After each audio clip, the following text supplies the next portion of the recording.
What's up, everybody? Welcome back. In today's video, I want to talk to you about the journey from zero or a couple $1,000s or wherever you're at right now to actually making $1 million a year. Number one is learning those foundational skills. When you start from nothing, you have no skills. You have nothing to sell. It's like you go try to become an NBA player, but you can't dribble, you can't shoot, you can't pass. And I think in the modern economy, and I think in the digital economy that we're in now, sales, copywriting, marketing, psychology, and then understanding how to bundle up offers are the fundamental skills. Those are skills that if you learn, you will never, ever, ever go broke again. And that has to be the first thing we talk about. Obviously, you have expanding upon that and getting leverage in the form of systems and a team and labor and maybe code or automation or things that are just a bit more leveraged than you, but we'll get into that in a moment. So after you get the skills, you got to look at, okay, how am I going to actually make money? And guys, no matter where you're at in life, you're selling something. So you're selling your time, you're selling yourself, you're selling a service, you're selling leverage, which we'll get into in a moment as well. But the first thing is your time. If you have no skills, you have no connections, you have no business, you have nothing. The only thing that you have that is valuable to the market is your time. So that's doing things for other people. And we'll start even at the bottom. When I was starting from nothing, we were selling cars to crackheads. We were selling guns out of the back of my car at gas stations in Southern Ohio where I grew up. I was selling my time. I was weed eating for people. I was working on a farm. I was doing construction. I was making money doing those things because all I had was time. So if you're starting from complete zero, that is the one valuable thing you do have is your time, your work ethic, and your actual capital that you can sell to other people.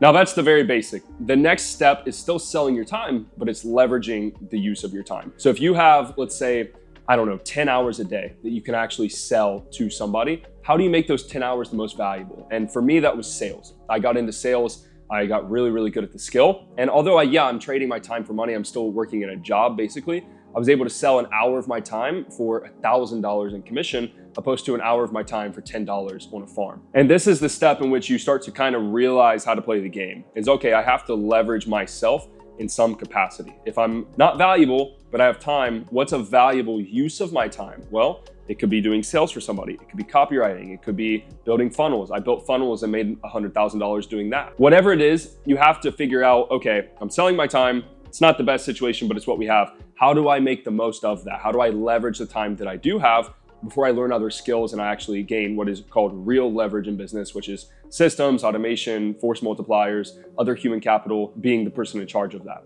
Now, for you guys in today's world, I think appointment setting and I think sales and closing for people online is probably the easiest way that you could do this. It is literally the easiest way I've ever made money. It's a lot less stressful than what I do now. It's a lot easier. It's a lot less headache. And it teaches you those fundamental skills and gains you the connections that you need to actually go on and do things like I do now, like software and running info product companies, working with really, really, really large people. And this is where most people honestly mess up. They either have too big of an ego and they're like, oh, I'm not going to sell my time. I need to be a business owner. And they go start like an agency or something, which is not bad. I'm not demonizing any business model. Every business model works if you work. However, you don't have skills. So you're going to go try to, without skills, run a business that requires skills, that requires you to get results for people, which requires skill. It just doesn't make sense. And I think you should go simple. I think you should go leverage your time that you have and make it the most valuable that you can. And I think the best way to do so is sales. Now, the next step here is leveraging your skills. And this is where we get out of, okay, I have no skills. I'm worthless in the sense of to the market, but what I have is time. Okay, now I can sell my time. How do I leverage the time I have? Okay, sales, copywriting, something that's actually tangible and valuable I can leverage my time with. Now we want to get out of trading time for money. We want to leverage our skill. When you leverage skill, again, we can use sales as an example. I can use the same amount of time in a day to go make $100,000 with sales, or I can use that same amount of time to go make $5,000. This is the gap that is created by how good you are at something. For example, if I'm a copywriter, if I am writing copy for like an agency and for agency clients, it's still trading time for money. But if I'm writing copy for a direct response supplement brand and I'm getting a rev share, I'm paid in proportion to my skill and what I create. And this is what this is leading me to, is you need to make other people more money. That is what skill is. Skill in business is making others money. Before you can do it for yourself, before you can go, okay, I have my own company, I have my own software, I have my own this, I have my own product. You have to make other people more money. And it is, I think, the best way, I think it's the smartest way to actually make a lot of money for yourself is make other people money. But the only requirement is you have to be skilled at that thing. Your goal from the second you start should be to get out of trading time for money, to leveraging the time you have, to then getting out of the time equation entirely, and then leveraging your skill. So this takes time. There's no hack to this. You have to do repetition. If you're writing copy, you got to write a lot of copy. If you're in sales, you got to run a lot of sales calls. It takes years to get really, really, really good at these skills. But if you do it the right way and you don't try to speed up that process because you see everyone flexing cars and watches and all this bullshit online, and you do real fundamental skill building and learning, and you're in the trenches the right way as you should be, your next step that we're going to cover in a moment will go so much faster and you'll make so much more money because you did it the right way and you kind of paid your dues in that sense. Now, when we talk about making other people more money, I think the smartest way, at least model-wise, that I see right now is IPO. I think info product companies are the easiest way to make a ridiculous amount of money online at the moment. It's a lot easier of an e-com. It's not a product business. It's not physical products. You don't have logistics. You don't have supply chain. You're not running ads. You're not dealing with ad account bans and all the just hard things that come with all these different vehicles. If you can find an info product company, or you can find a creator or an influencer that has good traffic, and you can be like, hey, I'm gonna make you more money. I want a percentage of the money that I make you. Whatever capacity that's in, whether it's with your sales skill or your marketing skill or your copy skill, whatever capacity that is, if you can go do that for somebody, then you are really, really, really on the path to playing with leverage, where I can go in with the same amount of time that I would be on sales calls with, and I can say, hey, John, cool, you do $200,000 a month right now? Awesome, I'm gonna get you to $400,000 a month by tweaking this, and this in your sales process, because remember, I have the skill now. I built the skill the right way in the example that we're giving you. Now I'm going to go leverage my skill to make other people more money.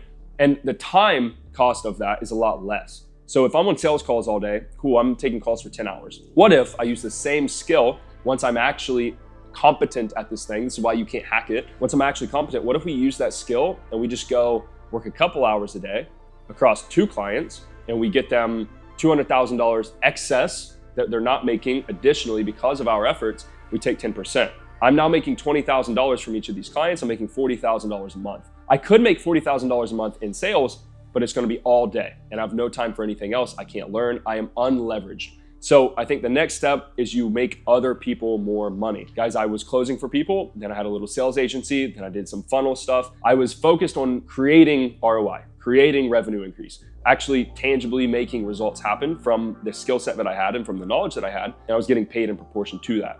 And this is where everything starts to fall in place. Because now, if I'm only spending a couple hours a day because I have a high value, high leverage skill, what do I do with all this extra time? Well, I could just do more of the same, multiply that. I could go learn more skills, or I could work on something for myself, which is the next step. If you do these things for a year each, 6 months each, it'll lead you into the next step. When you're ready, you'll have cash flow, you'll have skills, and you'll have connections to be able to launch something of your own to get what we call equity. Now, this is the step that I'm in now, right? I am still doing education companies, but now I am in equity. I know that I need to sell something to make a lot of money. I have to have a liquidity event, which is when you sell a company, you sell shares of something, you sell stock, you sell assets. You have to have a liquidity event to create true wealth.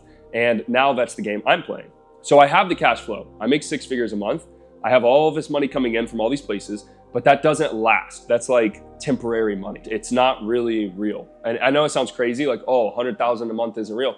Okay, cool. But if you want to get to 20, 30, 40, $50 million in a short time frame, you have to have a big exit event that happens all at one time. And the best way to do that is by building equity in something. Now let's talk about that. So for me, that is software. I really like software because it's very competitive. I like the moat that it has. Like, it's not easy to go build a software company. It's not easy to get product market fit. It's not easy to acquire customers and reduce churn and have a good product and devs and all that. It's a lot of hard stuff, which I like because it means the competition is lower and I can actually come in and improve on something and get rewarded for that in the market. For example, my software company, Closify, we basically connect sales reps with businesses. So we help sales reps find gigs and we help businesses hire sales reps, all automated on the software platform. It takes like 5 minutes for each party to get what they want. That had its record month last month in the month of May. So that month, I'm not gonna say how much money we made, but it's on a multiple because it's software. It's recurring revenue.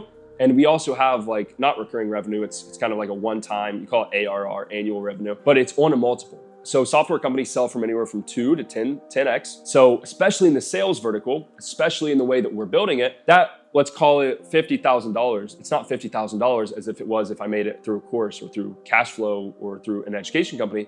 That $50,000 is now leveraged on a multiple. And now you guys are getting the sort of process. You leverage your time, you leverage your skill, you leverage your skill to make other people more money with as little time as possible. And then you leverage the cash flow, the connections, everything else to get true leverage in the sense of, oh, I have this company now that if it does 100,000 in a month, that's basically $500,000 of value that I'm creating for myself when I sell that company. And then this leads you into the PE stuff. This leads you into venture capital. This leads you into real estate, investing, putting large sums of money to work for you, which is the ultimate form of leverage. You're no longer trading your time or your skill, you're trading your capital, which is the goal for all of us in this game to get to make that $1 million a year. So that is it. I want to keep this simple for you guys. Those are the 5 steps. Now, is it easy? No. Is it simple? Yes. And those are the kinds of games that you should play in business. I think you should keep things simple, but pick things that are not necessarily easy. Don't make it hard on yourself on purpose, but you want to play games where you're rewarded for your effort and for actually accomplishing something. For example, software is hard. And because of that, you get large multiples on it. If I go sell Closify when we're doing $100,000, $200,000 a month to Salesforce or to a large PE firm, they will give me millions of dollars for the hard work and the capital and the sweat equity that we put in, because now they have the money. They're in a level beyond me. They have the money. So instead of them using their time, they just want to put their money to work. So they're going to let people like me grind my ass off, do the hard work, build something, and then they're just going to buy it, write me a check. That's the level that I'm trying to get to, and all of you guys should as well. But you have to do it the right way, and you have to start from ground zeros. That is the way that I would go from 0 to $1 million if I was telling my son, or if I was telling myself starting over. And luckily, I followed this path. So guys, let me know if you like this video. We're back on weekly uploads. I'm back from Europe, back in a new apartment. So that's what I would do. And guys, there's no more fun game to play than business and doing it like this. So I'll see you on the next one.